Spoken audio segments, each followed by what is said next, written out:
السلام علیکم جی، فیاض نامی آپ لوگوں سے مخاطب ہے اور امید ہے آپ سب لوگ خیریت سے ہوں گے اور شکر الحمدللہ میں بھی ٹھیک ہوں۔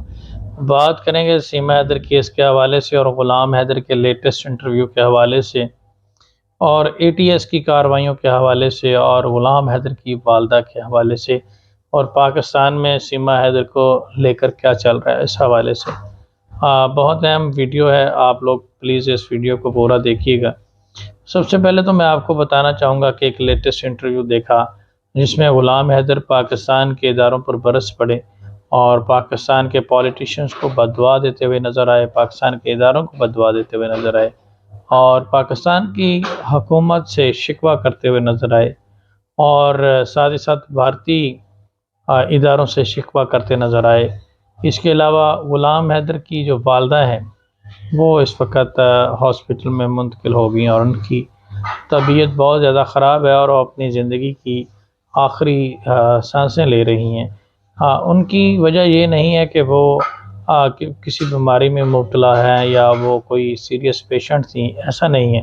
اصل میں 10 مئی کے بعد جب سے سیما حیدر پاکستان سے گئی ہے، اس سارے معاملے کو جیسے اس کا یہ کہانی کھلی، غلام حیدر کی والدہ اس چیز کو برداشت نہیں کر سکی۔ 9 مئی کے بعد پاکستان کے تو حالات آپ جانتے ہیں پوری دنیا میں بدلے ہیں اور بہت ساری پریس کانفرنسز بھی ہوئی، لیکن 10 مئی کے بعد غلام حیدر کی والدہ کے بھی حالات بہت زیادہ بدلے اور 10 مئی جو ہے وہ غلام حیدر کی زندگی میں بھی بہت زیادہ بدلاؤ اور بہت ساری نئی چیزیں لے کر آئی۔ جیسے ہی غلام حیدر کی والدہ کو یہ پتہ چلا کہ اس کی بہو نے اس کے ساتھ اتنا بڑا دھوکہ کیا اور اس کے بیٹے کو اس طرح سے ٹریپ کیا اور ایک بہت بڑا دھوکہ اس کے ساتھ کیا ہے، اس چیز کو وہ برداشت نہیں کر سکیں اور مسلسل ان کی طبیعت خراب رہنے لگی اور وہ چونکہ غلام حیدر کے بچوں کے ساتھ ان کی کافی زیادہ اٹیچمنٹ تھی اور بیک ڈور سورسز سے اور غلام حیدر سے اور دیگر سورسز سے یہی پتہ چلا ہے کہ غلام حیدر کی والدہ ہر وقت غلام حیدر کے بچوں کو یاد کرتی ہیں اور روتی رہتی ہیں اور ضعیف عمر ہیں اور ان کا بہت سارا ان کے شوہر امیر جان صاحب اس سارے معاملے کو لک آفٹر کر رہے ہیں اور یہی وجہ ہے کہ آج غلام حیدر جو ہے اس نے فریاد بھی کی ہے بھارتی اداروں سے اور اپیل کرتے نظر آئے ہیں کہ خدا را کوئی بندہ ان کی مدد کرے۔ یوگی جی سے اپیل کی ہے، مودی جی سے اپیل کی ہے اور کہا ہے کہ ان کے بچے جو ہیں ان کو واپس دلوائے جائیں اور یہی وجہ ہو سکتی ہے کہ غلام حیدر کے والد جو اب تک روشن عظیم صاحب سے کوآرڈینیٹ نہیں کر پا رہے، جہاں تک میری سکس سینتھ کہتی ہے اس سارے صدمے کو وہ بھی برداشت نہیں کر پائے اور ڈس ہارٹ ہو کر بیٹھ گئے۔ تو سب سے پہلی تو بات یہ بنتی ہے کہ نا امید نہیں ہونا چاہیے، مایوس نہیں ہونا چاہیے۔ غلام حیدر کے والد صاحب کو چاہیے کہ وہ ہمت نہ ہاریں اور روشن عظیم صاحب سے کوآرڈینیٹ کریں اور اپنا جو پروسیس ہے اس کو فالو کریں اور اپنے بچوں کے لیے جدوجہد کریں، کیونکہ اللہ تعالیٰ ان کی مدد نہیں کرتا جو اپنی مدد آپ نہیں کرتے۔ تو اس میں ان کو خود اپنی مدد آپ کرنی ہوگی اور کوشش کرنی ہوگی، ہمت کرنی ہوگی۔ پہلے بھی وہ کوشش کر رہے ہیں لیکن انہیں یہ چیزیں کرنی ہوگی۔ اس کے علاوہ غلام حیدر جو ہے وہ ناراض نظر آئے پاکستان کے اداروں سے۔ عمران خان صاحب کا ذکر کیا، نواز شریف کا ذکر کیا، زرداری صاحب کا ذکر کیا، وہ تو ان کی بلوچ برادری بھی ہیں زرداری صاحب، ان سے بھی وہ ناراض نظر آئے اور انہوں نے کہا کہ ہم نے ہر کسی سے اپیل کی، یہ دونوں ممالک کا معاملہ ہے، اس میں ہم کچھ نہیں کر سکتے۔ تو میں یہاں پہ ایک چیز کہوں گا کہ غلام حیدر بھائی آپ کی بات درست ہے، آپ نے اپیل کی، مسجد نبوی میں دعائیں مانگی اور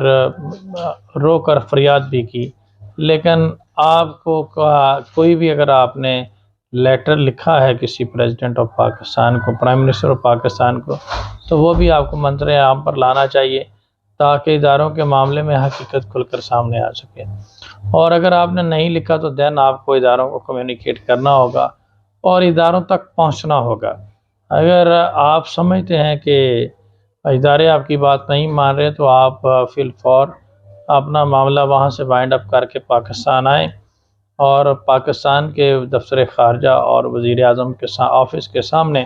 دھرنا دیں۔ میں آپ کو یقین دلاتا ہوں کہ میں آپ کے ساتھ اس پروٹیسٹ میں بیٹھوں گا اور اس حکومت کے خلاف اور اس نظام کے خلاف آواز اٹھائیں گے تاکہ آپ کے بچوں کی واپسی کے لیے کوئی جد و جہد کوئی نظام ہو جائے۔ لیکن اگر آپ سمجھیں گے کہ آپ دور دور سے اپیل کریں گے تو وہ پھر بڑا مشکل کام ہے، وہ اس کے لیے آپ کو چل کر آنا پڑے گا، اور کسی بھی ادارے کو کنونس کرنے کے لیے آپ کی موجودگی کے بغیر یہ چیزیں ممکن نہیں ہوں گی۔ اور مجھے یقین ہے کہ جب آپ پروٹیسٹ کرنے یا پاکستان کے اداروں کو ناک کریں گے تو آپ کو ضرور رسپانس ملے گا۔ دوسری بات یہ ہے کہ پاکستان ایک ساورن کنٹری ہے، بھارت ایک ساورن کنٹری ہے۔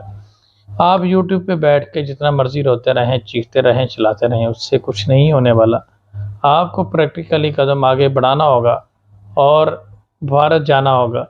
اور پاکستان سے آپ کا جو تھوڑا بہت پروسیس اس کو کمپلیٹ کر کے بھارت جانا ہوگا تاکہ چیزیں آگے بڑھیں۔ وہاں پہ جا کے آپ کے پاس فوراً ہے ہی بھی اس پٹیشن کا۔ اب میں یہاں سے بیٹھ کر جتنا بھی چیختا رہوں، چلاتا رہوں، بھارتی عدالتیں اس پہ ایکشن نہیں لیں گی جب تک ہم وہاں پہ نہیں جائیں گے۔ ہاں، وہاں پہ جا کر ہم بھارتی ہائی کورٹ، بھارتی سپریم کورٹ کے سامنے جا کے اگر دھرنا دے دیتے ہیں تو اس پہ ان کے جسٹس صاحبان میں بھی نوٹس لے لیں اس میٹر کا۔ یہی حال پاکستان کے اداروں کا ہے، تو آپ کو بھارتی اداروں تک، پاکستان کے اداروں تک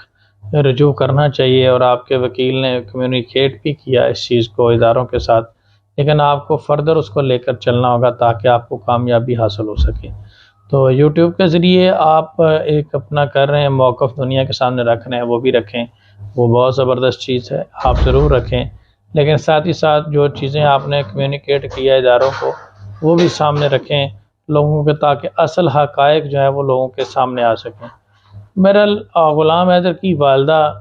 جو ہے وہ ایک ان کی طبیعت کی جو خرابی ہے ایک بہت بڑا سوالیہ نشان ہے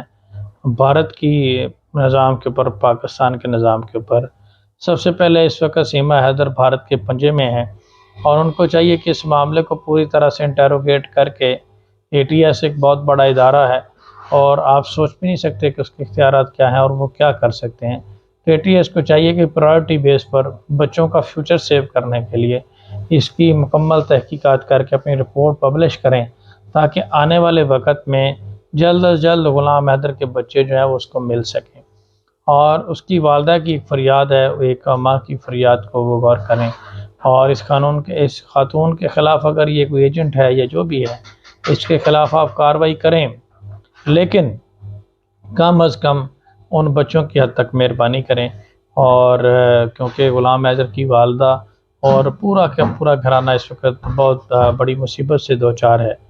اور آپ لوگوں کی مدد کا منتظر ہے، تو ہماری تمام بھارتی اداروں سے یہ اپیل ہے کہ وہ اس معاملے کو دیکھیں اور غلام حیدر کی مدد کریں۔ ساتھ ہی ساتھ غلام حیدر سے میری اپیل ہوگی کہ اسے سیریسلی اس معاملے میں ایفرٹس کرنی ہوں گی اور وہ تمام تر چیزیں چھوڑ کر پاکستان آ جائے اور اس کے بعد یہاں سے ویزا اپلائی کرے اور بھارت چلا جائے اور بھارت کے اداروں تک کوشش کرے۔ باقی معاملات اللہ تعالیٰ اس کی مدد کرے گا۔ اگر ہماری کسی قسم کی بھی ہیلپ کی ضرورت ہے تو میں نے پہلے بھی کہا تھا ہم غلام حیدر کے لیے یہ کر سکتے ہیں کہ اس کے آنے جانے کے ایکسپینسز ہر چیز وہ میں مینیج کر دوں گا۔ آپ سب لوگوں کا بہت شکریہ، اپنا خیال رکھیے گا، دعاؤں میں یاد رکھیے گا۔ اللہ حافظ۔